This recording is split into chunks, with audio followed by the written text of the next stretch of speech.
Day 1 continued. Have you renounced pleasure? Most religions have a strong conviction that we cannot discover lasting happiness through our senses. So while temporary enjoyment can come through our senses, it is inevitably fleeting and not the source of enduring satisfaction. There is a Buddhist saying that trying to seek happiness through sensory gratification is like trying to quench your thirst by drinking salt water. But what exactly is the relationship between joy and pleasure, and between what the Dalai Lama has called happiness at the physical level and happiness at the mental level? Your Holiness, many believe that as a monk you have renounced pleasure or enjoyment. And sex, the Dalai Lama added, although that was not exactly where I was going. What? The Archbishop said. Sex, the Dalai Lama repeated. Did you just say that? The Archbishop said incredulously. Oh, the Dalai Lama said with a laugh, noticing the Archbishop's surprise, and then reached over to reassure him, which caused the Archbishop to erupt in a gleeful cackle. So, aside from sex, I said, trying to bring us back, have you renounced pleasure and enjoyment? I sat next to you at lunch, and it looked like you were really enjoying the wonderful food. What is the role for you of enjoying the pleasures of life? I love food. Without food, my body can't survive. You also, he said, turning to the Archbishop, can't just think God, God, God. I cannot just think about compassion, compassion, compassion. Compassion will not fill my stomach. But you see, each meal we have to develop the ability to consume the meal without attachment. Huh? The Archbishop asked, not quite following how the Dalai Lama was using the Buddhist term attachment, and perhaps also not quite following how anyone could not be attached to one's food. Not eating out of greed, the Dalai Lama explained, eating only for the survival of the body. One must think about the deeper value of nourishing the body. At one of our meals, the Dalai Lama had showed me his bowl of Tibetan rice and yogurt pudding and said, "This is typical Tibetan monk's food. I love this." He was eating with relish. There was something deeply relieving about knowing that holiness didn't require a rejection of the simple joys of life, like a good meal and especially pudding. I felt pretty sure that he had gotten some significant amount of pleasure out of eating that dessert. He was clearly experiencing some joy through his senses. I wondered about the boundary between enjoyment and greed. Was it the second or third helping, and therefore a matter of portion size, or was it a matter of attitude toward each bite? Shinpa shared with me a well-known Tibetan Buddhist prayer that often is said before a meal. Viewing this meal as a medicine, I shall enjoy it without greed or anger, not out of gluttony nor out of pride, not to fatten myself, but only to nourish my body. Perhaps the Dalai Lama was saying that eating to nourish the body did not require one to deny the enjoyment and satisfaction of the experience. So now to your question, the Dalai Lama said. When we speak of experiencing happiness, we need to know that there are actually two different kinds. The first is the enjoyment of pleasure through our senses. Here, sex, the example I cited, is one such experience. But we can also experience happiness at the deeper level through our mind, such as through love, compassion, and generosity. What characterizes happiness at this deeper level is the sense of fulfillment that you experience. While the joy of the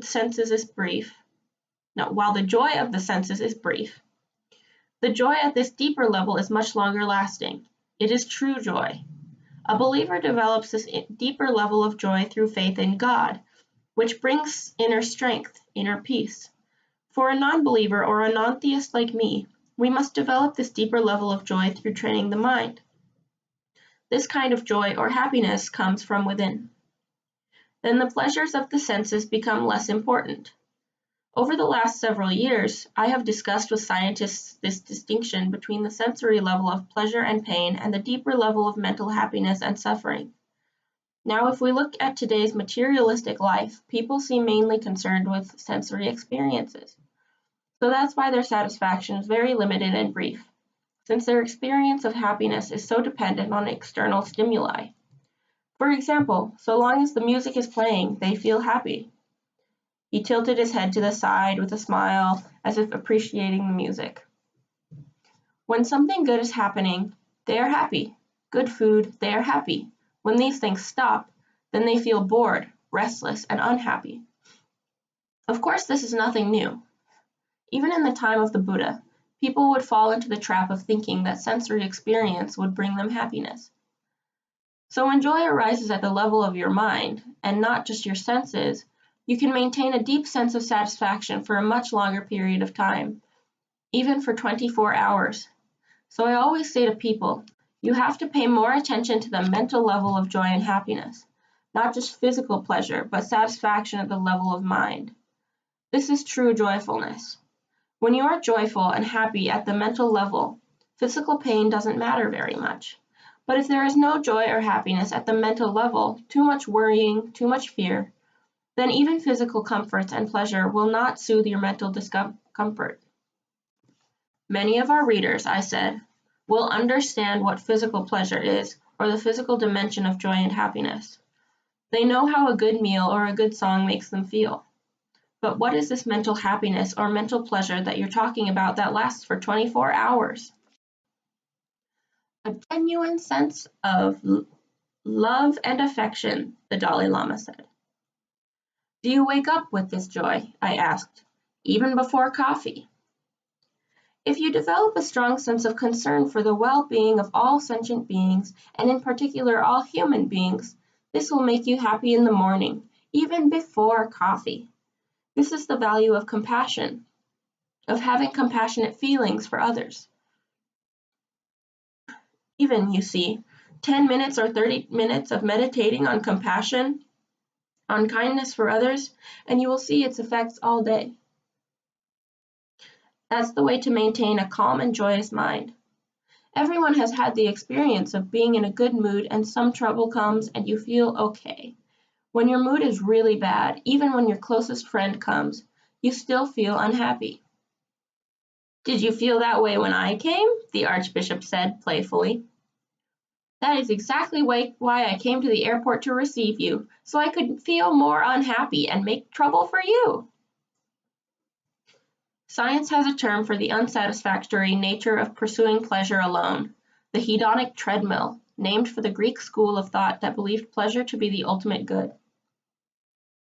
Throughout history, hedonism has had its advocates back to the birth of written culture. In the Gilgamesh tale, Sidurai, the female divinity of fermentation, in other words, alcohol, admonishes, "Fill your belly, day and night make merry. Let days be full of joy. Dance and make music day and night. These things alone are the concern of men." Even in the deeply spiritual culture of ancient India, the source of much of the Dalai Lama's Tibetan tradition, there was a hedonistic school known as Charvaka. In many ways, hedonism is the default philosophy of most people and certainly has become the dominant view of consumer shop-till-you-drop culture. Yet scientists have found that the more we experience any pleasure, the more we become numb to its effects and take its pleasure for granted. The first bowl of ice cream is sublime, the second bowl tasty, and the third causes indigestion. It is like a drug that must be taken in ever greater quantities to produce the same high. But there does seem to be one thing in the literature that powerfully and lastingly changes our sense of well-being. It is what the Dalai Lama and the Archbishop had been advocating throughout our first day, our relationships, and specifically, our expression of love and generosity to others in our life. Richard Davidson, the neuroscientist with whom I had lunch with in San Francisco, has drawn together the neuroimaging research into a unified theory of the happy brain. I was so fascinated by what he was saying that I could not pay attention to my spring rolls. And those spring rolls were really good, at least on the physical level. There are 4 independent brain circuits that influence our lasting well-being, Davidson explained. The first is our ability to maintain positive states. It makes sense that the ability to maintain positive states or positive emotions would directly impact one's ability to experience happiness. These 2 great spiritual leaders were saying that the fastest way to this state is to start with love and compassion. The second circuit is responsible for our ability to recover from negative states. What was most fascinating to me was that these circuits were totally independent. One could be good at maintaining positive states, but easily fall into an abyss of negative state from which one had a hard time recovering. That explained a lot in my life. The third circuit, also independent but essential to the others, is our ability to focus and avoid mind wandering. This, of course, was the circuit that so much of meditation exists to develop. Whether it was focusing on one's breath, or a mantra, or the analytic meditation that the Dalai Lama did each morning, this ability to focus one's attention was fundamental. The fourth and final circuit is our ability to be generous. That was amazing to me, that we had an entire brain circuit, one of 4, devoted to generosity. It is no wonder that our brains feel so good when we help others or are helped by others, or even witness others being helped, which Ekman had described as the elevation that is one dimension of joy. There was strong and compelling research that we come factory equipped for cooperation, compassion, and generosity. John Bargh, one of the world's leading experts on the science of the unconscious, describes it as one of 3 innate and often unconscious goals: to survive, to reproduce, and to cooperate. In lab experiments where 18-month-old children were shown dolls facing each other, they were more cooperative than those who were shown dolls who were facing away from each other. This unconscious prime, which can be turned on or off, Bargh argues, is one interesting example that cooperation is a deep evolutionary drive that exists from our earliest development. Perhaps more sobering, it has also hardwired us to cooperate with and be kind to those who look like our caregivers, who presumably kept us safe. We are more wary of others who look different. These are the unconscious roots of prejudice. Our empathy does not seem to extend to those who are outside our group, which is perhaps why the Archbishop and the Dalai Lama are constantly reminding us that we are, in fact, one group, humanity.